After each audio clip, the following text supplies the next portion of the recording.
Hello, graded students! Welcome back to our math tutorial. For quarter 4, week 4, we will be discussing on angles formed when parallel lines are cut by transversal. Are you ready? Enjoy learning!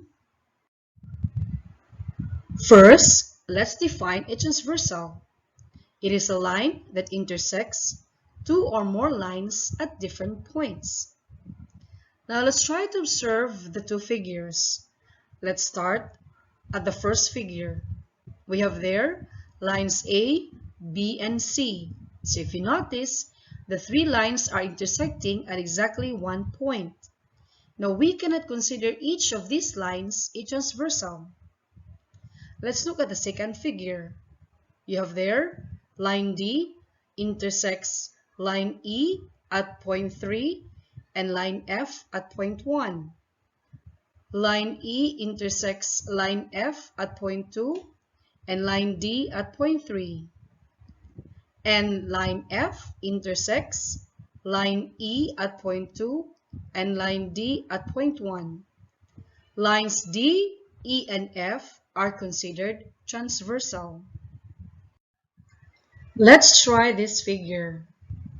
So in the figure, line N is our transversal. It was stated there that line L and line M are parallel lines. Now once a transversal cut parallel lines, they form angle pairs. So if you notice, the angles are numbered from 1 to 8. Now you have to identify first the interior angles and exterior angles of the figure. So the angles found in between the two parallel lines are considered interior angles. That's angle 3, 4, 5, and 6. And the one outside the parallel lines are the exterior angles. That's angle 1, 2, 7, and 8.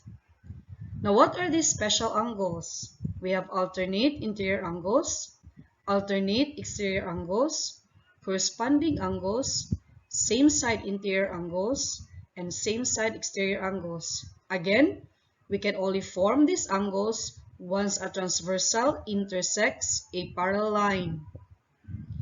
So how do we identify these angles? Let's start with alternate interior angles. So we're going to choose only from angle 3, 4, 5, and 6.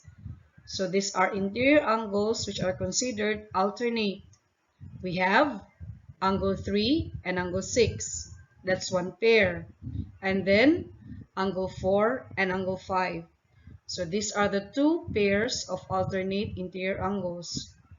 Let's have alternate exterior angles. We have angle 1 and angle 8. And the second pair, angle 2 and angle 7. Corresponding angles. A corresponding angle, this is a pair of interior angle and one exterior angle, which are on the same side of the transversal, but they are not adjacent. Example, we have there angle 1 and angle 5. So angle 1 is an exterior angle, angle 5 is an interior angle on the left side of the transversal and at the same time are not adjacent. We also have angle 3 and angle 7, and then on the right side of the transversal, we have angle 2 and angle 6, and then angle 4 and angle 8. So we have 4 pairs of corresponding angles. Same side interior angles, so it's very clear. These are interior angles on the same side of the transversal. So we have angle 3 and angle 5, that's one pair, and then angle 4 and angle 6. Next, same side exterior angles. So same concept with the first one, that is exterior angles found on the same side of the transversal. So you have angle 1 and angle 7, and then angle 2 and angle 8. I hope it's clear to you. Let's try this activity. You have to name the following angle pairs, wherein segment ST is parallel to segment UV. So in the given figure, the red line there, or the red segment, is considered as the transversal. So if we're going to identify the alternate interior angles, we have angle C and angle F, and then the second pair, angle D and angle E. Alternate exterior angles, we have angle A and angle H, and then angle B and angle G.